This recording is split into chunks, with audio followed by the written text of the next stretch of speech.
Les envío un saludo cálido a la distancia.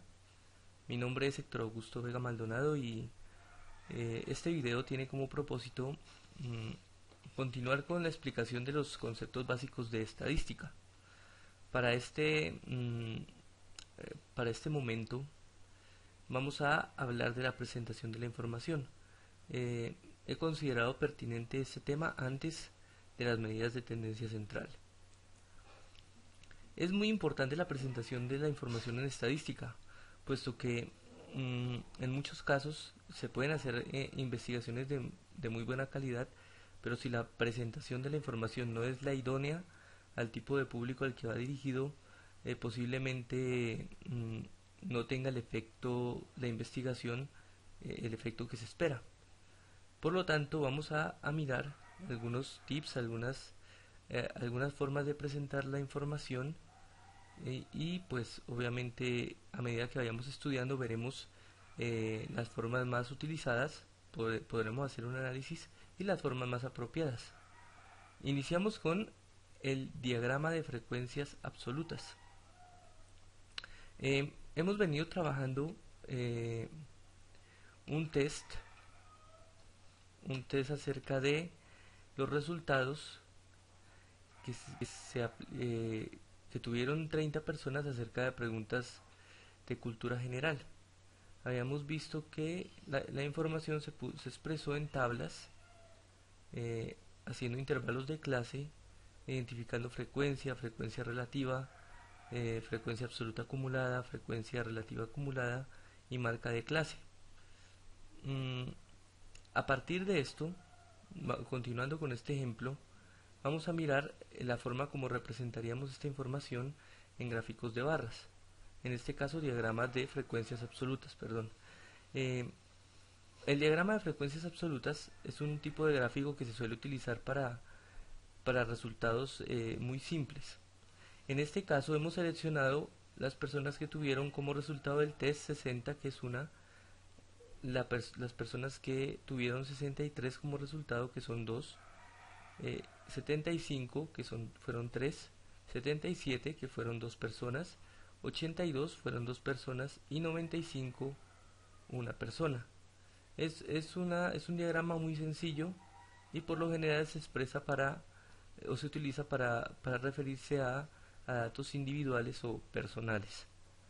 Y por lo general está representado por una línea gruesa, cuya altura es la frecuencia. Pasamos ahora al diagrama de frecuencias acumuladas.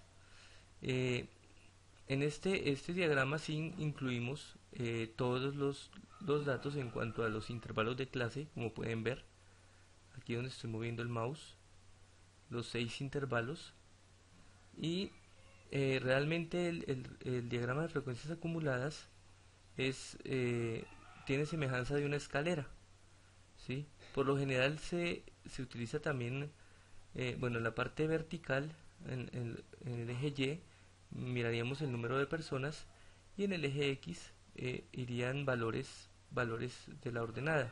Aquí pues hemos presentado los valores de los 6 intervalos. Vemos que las 5 personas del primer intervalo están en línea roja. Luego sumamos a las 5 personas las 4 personas del segundo intervalo, sumamos las 10 personas del tercer intervalo para un total de 19, sumamos otras 6 personas en el cuarto intervalo para un total de 25, sumamos 3 personas más para un total de 28 en el quinto intervalo y al final en el sexto intervalo tenemos 30 personas, adicionando las dos últimas personas. Entonces vemos que es un gráfico que va de menos a más y va acumulando los resultados.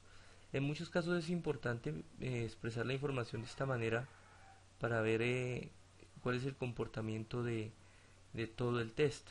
Este es un gráfico interesante en cuanto a ver resultados que van de menos a más. Bueno, continuamos ahora con el histograma de frecuencia. Es uno de los gráficos más utilizados y más fáciles de entender. Simplemente nos permite comparar, en este caso, los resultados de cada uno de los intervalos. Vemos que hay más personas en el intervalo que va de 70.5 a 77.5 para un total de 10 personas, y también podemos analizar que el intervalo con menos personas es el 91.5 a 98.5, es decir, solo dos personas obtuvieron un resultado entre 91.5 y 98.5, lo cual permite analizar realmente las tendencias, analizar qué resultado fue estuvo más repetido, y vemos que la moda en este caso se va hacia el lado de 70.5 a 77.5, siendo más el grupo de personas que estuvo en ese intervalo. Como le repito, es un gráfico muy utilizado. Ahora miremos el polígono de frecuencias. Es también un gráfico que tiene las mismas características del anterior, ¿sí? Vemos que la diferencia sería que estamos hablando de intervalos de clase, marca de clase. En este caso, pues las marcas de clase son 60, 67, 74, 81, 88 y 95. Y pues se construye con estos valores, ¿sí? Por ejemplo, 60 tiene 5, 67 en este caso tiene 4, 74 tiene un valor de 10, 81 un valor de 6, 88 tendría un valor de 3 y 95 un valor de 2. Una línea los une a todos, mostrando también una tendencia de cuáles son los valores o cuáles son los intervalos en los que hay mayor y menor número de personas. Entonces es un buen gráfico y es muy fácil de entender. Pasamos ahora, por último, a la ojiva. La ojiva es un gráfico que también es de frecuencias acumuladas y va desde de menos a más.